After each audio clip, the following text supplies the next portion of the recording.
Hi, I'm Nicole, and this is day 7 of sewing for my future kids. Let's get started. Let's put these on so I can actually see. So I left off on the fact that I needed to put on buttons on the shirt. So I have one button here, and I think the other button is still on my sewing machine. Let's take this off. You can see it was indeed on my sewing machine. So there we go. And now we have the 2 buttons. So button sandwich. And then next thing I'm gonna do is take off my bobbins just so I can get the thread from there, because I only have one of these thread spools. And then next thing I'm gonna do is take a needle. I have a few on this like random scrap. These are a little bit too thick, and I do have one here, and these should work as long as it passes through the buttonhole. So that should be fine. We'll thread our needle as well. So I'm just gonna grab this. I don't know how much thread you'll need. Maybe like a good tip of hand to elbow distance is good enough. You don't really need too much. And the next thing I'm gonna do is thread my needle. And you could use a needle threader. Just depends how adventurous you're feeling. Honestly, this needle is kind of thick now that I'm looking at it, and I would prefer a little bit of a thinner needle. So let me check if I have something. More than likely there'll be some needles in here. So, okay.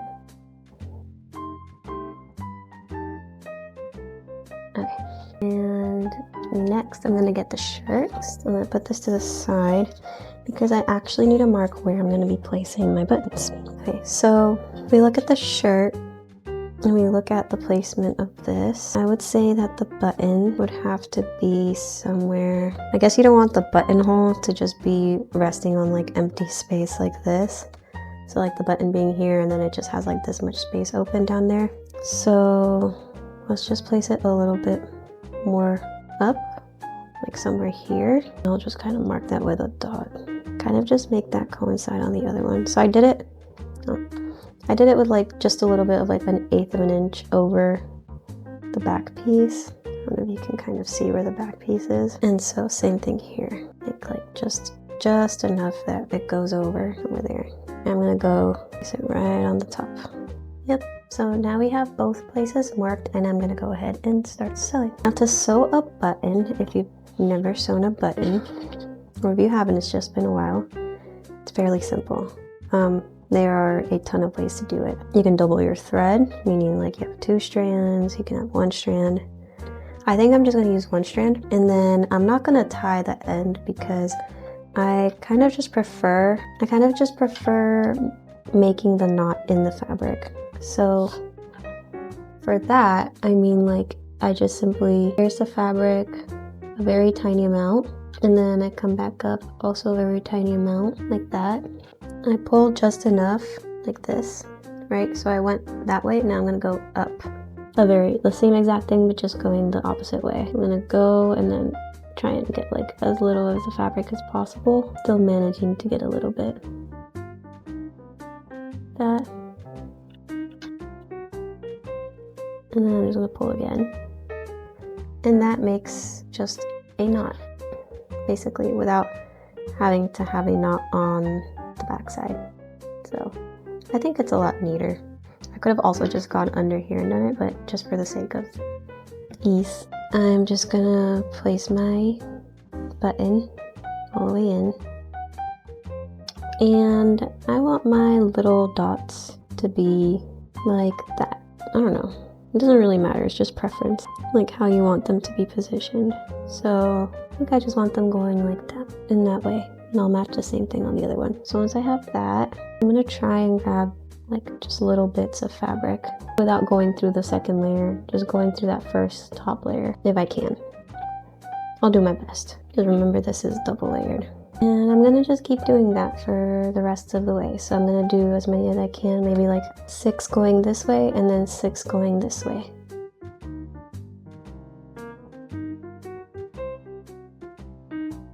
Okay, so I just finished going vertically. Now I'm gonna go side to side, which is basically the same process. Now that I have this, I actually don't know what happened here. You see that? It's like a little bit of like frayed, like the fabric frayed or got caught somewhere. Not quite fair, but it's okay. So then I kind of just do a few turns like that just to really secure it in place once I finish all my stitches, and then get right in between the button and I pierce my way to the other side, right through the knot that is underneath the button. Not going through the fabric, just going through the stitching. And then I just do that twice, and then that's it. That should keep the button in place. There's like countless ways, or just so many ways to sew a button. So once that's done, just slip that, and now you have a button sewn on. So this is how it looks. This is how the back looks, so it's pretty neat. I just have that tiny stitch from the beginning. Maybe like 2 more stitches that I accidentally went through, but I'm happy with that. And so if you look at this, let's see how it lies once we put our button on like that.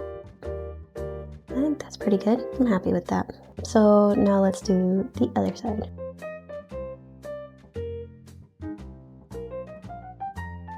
This is what it looks like now, like that. Okay, so I got notification just a few minutes ago that my button order is here, and I already sewed on the buttons and made buttonholes, but these are like the exact size that I wanted. They are tiny. I think they're about like 6.5 millimeters, but they are mother of pearl shell buttons, and I think these are the cutest, most beautiful little things ever. And they will look adorable on the shirt and also on the matching diaper cover. So I'm going to change out the buttons, but I did want to try out one really fun thing, and that is sewing a button on with your sewing machine. So I want to try that out just real quick because I think that would be so cool just to learn. So let's do that. I'm going to take a couple buttons out and then show you the process. I already took a few out. So here, I'm just gonna grab one to just make a little sample with. You see how tiny this is? It's so tiny. So you can see, very tiny little button right here. So there you go. And now, oops, I'm gonna get a scrap piece of fabric to sew it onto. I think this will do. So I'm going to do one thing, and that is I'm gonna attach the button just in place so it's a little bit easier. I'm gonna just do one stitch with a needle to just hold it in place, and that way I can place it into my machine a lot easier without it moving around. So I'm just gonna grab a sewing needle, it doesn't really matter kind, and I'm just gonna thread some extra thread here, some extra thread I have, and I hope this one fits. Let me just double check that this fits through the hole. Okay, so yeah, let's do that. So I'm just gonna use a little bit of thread to place the button in the orientation that I want it to be in. So let's say I want it to just be like this.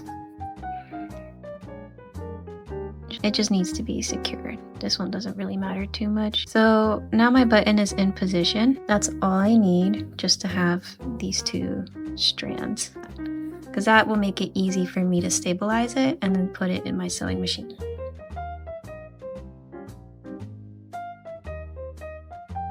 I'm gonna turn it on, and I'm also going to just pull my threads out, and I put this foot on, which is, I believe, let me just quickly look through here. So this is my satin stitch foot, and here is my button, right? And I can just pull on the threads. So now that I have those 2 little threads, I can very easily manage my button on there. If not, my button's gonna be sliding around everywhere, and it's not very fun to deal with that. So just make sure that it's nice and stable.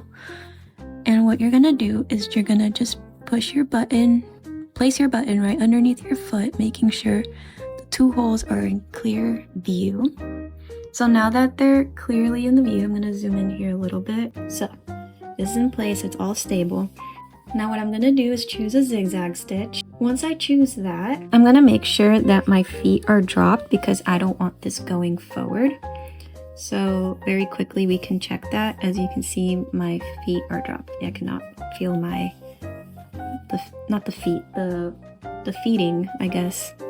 Okay, so really quick, I want to just comment on the fact that we have to make sure we know what the spacing is between the holes. So I'm just gonna grab it and try and measure what the distance between the holes is.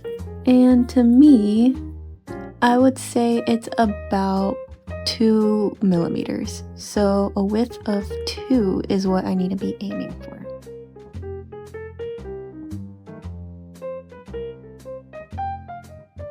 Okay, so I'm just gonna test it on the plain fabric because I want to know what's going on with these stitches. I know that it's 2 millimeters between each stitch, so what I wanted to be doing is just literally sewing a stitch like this.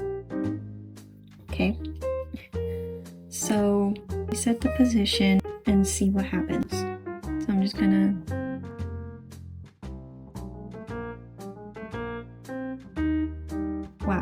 see that means the width is full width, which makes sense because I just put it at 7. I don't know if you can see it, but I put it at 7. Now I'm gonna go put it at 2 because I know it has to be 2. So now let's see if it actually sews just a 2 millimeter width. I'm gonna take this out and we measure it. Yep, 7 millimeters. So that theory holds true. I'm gonna cut this off because I don't want to waste the fabric. And just pull these threads off. So now let's try it with the 2 setting on my little zigzag width setting. I don't know what it's called. So perfect. You can already see that's 2 millimeters. That's 2 millimeters. It's right within 2 millimeters. That's what we want. Now, what I don't know is what the L does. So, you know how I have a W and an L on that screen? I don't know what the L does, and right now it's at a setting of 2. So I'm gonna test out what the L does. Let's place this there, and I'm gonna change the L to a 3, although I don't think it's gonna do much. Let me just set it to a max position of 4.5. And then set it to its lowest position, which is like 0.5, let's say. It's literally sewing in the same spot, so it does nothing. So here we are. I'm gonna sew my button on. I'm gonna sew my button on just to secure it in place. Doesn't matter too much at this point, like how it's placed on here, as long as I have enough fabric on each side. Obviously, you will say like, why take the time? But it just really makes sure that it's placed exactly where you want it and it doesn't slide around. So I am going to just align it with my first buttonhole because I know I must do that since it's going to be 2 millimeters exactly. So let's just drop this needle slowly by turning the hand wheel towards me. And I can see that it's barely going to miss. So I'm going to put you guys a little closer. So I'm going to lift my presser foot a little bit and just make sure it aligns as much as possible. There we go. I'm gonna just turn my hand wheel, and I think it does like a few stitches, or maybe not, since I already kind of started it up. And so it went 2 millimeters over. I'll go 2 millimeters back. And now I'm doing this manually, but now that I know that it's perfectly aligned, I can use my presser foot and let it start sewing. And we figured it out. Okay, that was frustrating, but I'm really happy we figured that out. So yeah, there you go. And that's how it looks like. Very, very neat. So I'm really happy with that. Yeah, that's the reality of sewing, guys. Like, the manual might say one thing, but it really is not. It really isn't. Like, I understand it can't be super descriptive, and you gotta use all your resources. Resource number 1 being just trial and error. So yeah, I think that's gonna be it for today. I honestly don't have much time for more sewing today, unfortunately, and I will definitely have more time tomorrow, and I'm so excited to start on the bloomers. So yeah, so stay tuned, guys. Promise you I won't let you down. So yeah, subscribe, comment, share. Thank you so much for watching, and I will see you tomorrow on day 8.